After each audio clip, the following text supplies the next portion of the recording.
delícias criadas no Brasil que você talvez não conheça. O brigadeiro surgiu durante o pleito eleitoral de 1945, quando o militar Eduardo Gomes concorreu à presidência do Brasil contra Eurico Gaspar Dutra. Brigadeiro é uma designação militar, sendo o posto mais alto da Força Aérea Brasileira, FAB. Durante a campanha de Eduardo Gomes, alguém teve a criatividade de combinar leite condensado, manteiga e chocolate em pó, originando um doce distribuído como brinde eleitoral. O quitute foi batizado em homenagem ao candidato. Embora Eduardo Gomes não tenha vencido as eleições, o brigadeiro conquistou de forma absoluta o paladar dos brasileiros. Filé à parmegiana é genuinamente brasileiro. Esse prato típico de São Paulo tornou-se popular em todo o Brasil. Consiste em um pedaço de carne bovina cortado em fatias, empanado com farinha de trigo e ovos, frito e coberto com uma generosa camada de queijo mussarela, presunto e molho de tomate, além de temperos como orégano. Às vezes, o queijo parmesão é usado como substituto da mussarela. Apesar de ter nascido em São Paulo, é frequentemente, até mesmo no Brasil, erroneamente associado à culinária italiana por causa do nome. Goiabada. Entre os consideráveis doces de Minas Gerais, a goiabada sobressai por ser de origem nacional, consumida e fabricada em todas as regiões do país. Sua história remonta ao período colonial, quando foi criada como alternativa à marmelada portuguesa devido à ausência do fruto marmelo no Brasil. Essa relação é destacada por Isabela Almeida Monteiro em sua monografia do curso de Gastronomia, publicada pela Universidade Federal da Paraíba. Cocada. De acordo com diversos relatos, a cocada é um doce brasileiro com raízes na época da escravidão. Ela teve sua origem na Bahia, motivada pela abundância de coco, que se tornou o principal ingrediente da receita. Era comum que mulheres escravizadas preparassem uma cocada tanto para servir aos senhores de engenho quanto para encontros entre os povos africanos. A bananada, ou doce de banana, é uma sobremesa típica do Brasil, com raízes no período colonial. A receita foi desenvolvida por escravizados que utilizavam bananas maduras descartadas para criar o doce. Como surgiu a bananada? Os senhores donos de escravos e senhoras rejeitavam bananas muito maduras. Os escravizados aproveitavam as frutas rejeitadas para preparar o doce. Criavam uma receita simples e deliciosa com açúcar e especiarias. A preparação ganhou popularidade em todo o Brasil. A bananada é uma sobremesa versátil, podendo complementar diferentes pratos. A paçoca de carne seca, um prato de origem indígena.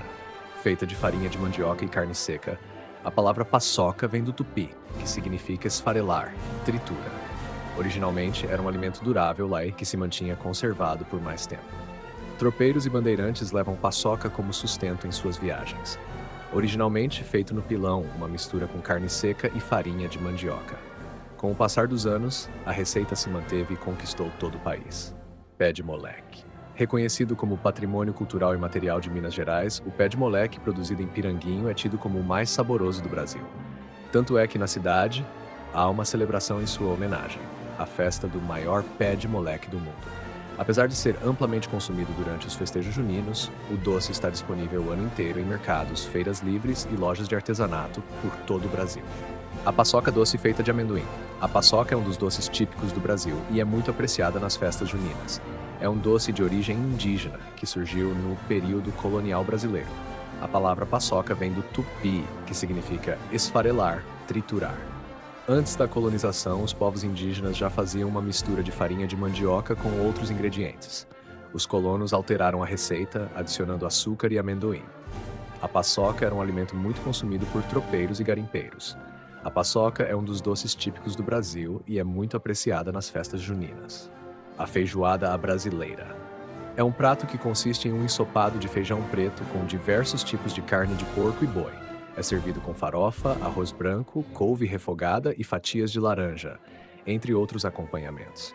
Trata-se de uma iguaria popular, típica da culinária brasileira.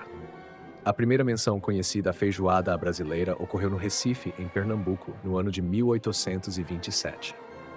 A feijoada à brasileira é considerada por muitos o prato nacional do Brasil. A feijoada tornou-se um ícone da identidade nacional brasileira. Escritores como Mário de Andrade e Vinícius de Moraes imortalizaram a feijoada na literatura.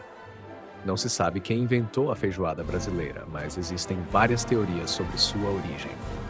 Uma teoria é que a feijoada tenha surgido a partir de um ensopado europeu, adaptado por descendentes de portugueses. Ingredientes locais, como o feijão preto, a farinha de mandioca e a pimenta, foram acrescentados ao prato. Outra teoria sugere que a feijoada teve sua origem na região do Mediterrâneo, na época do Império Romano. No Brasil, criou-se uma lenda de que a feijoada à brasileira foi inventada por escravizados, que aproveitavam as partes menos nobres do porco, como orelhas, rabos e pés, como alimentação, embora essa ideia não seja verdadeira. A feijoada é uma das iguarias mais populares da culinária brasileira. Meus amigos, digam-me quais são essas iguarias que vocês consomem no cotidiano, qual é a sua favorita?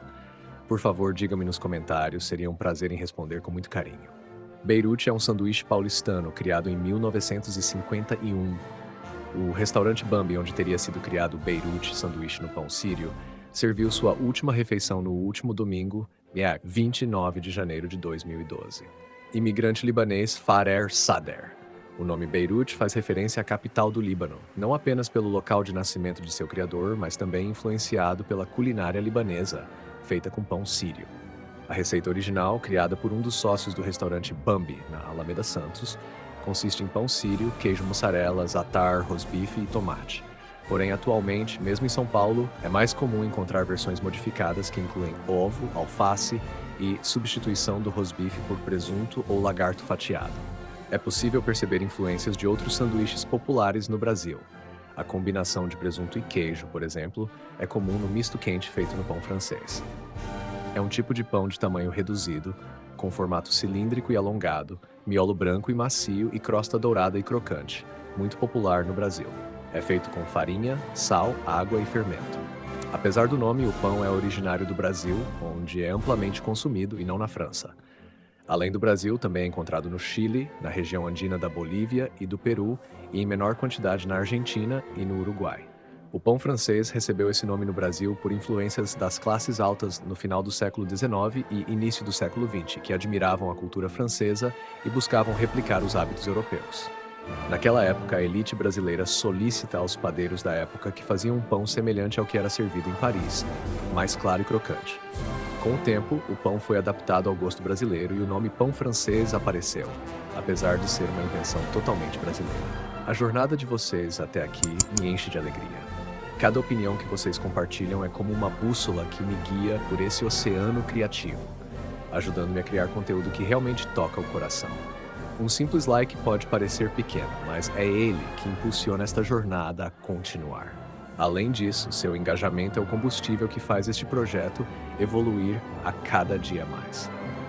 Se este vídeo te atraiu de alguma forma, deixe seu like e inscreva-se no canal. E não se esqueça de ativar o sininho para nunca perder as próximas novidades. Cada comentário que você deixa é um presente para mim. Eu leio todos com muito carinho. Vamos todos cada vez descobrir um Brasil que nos surpreende.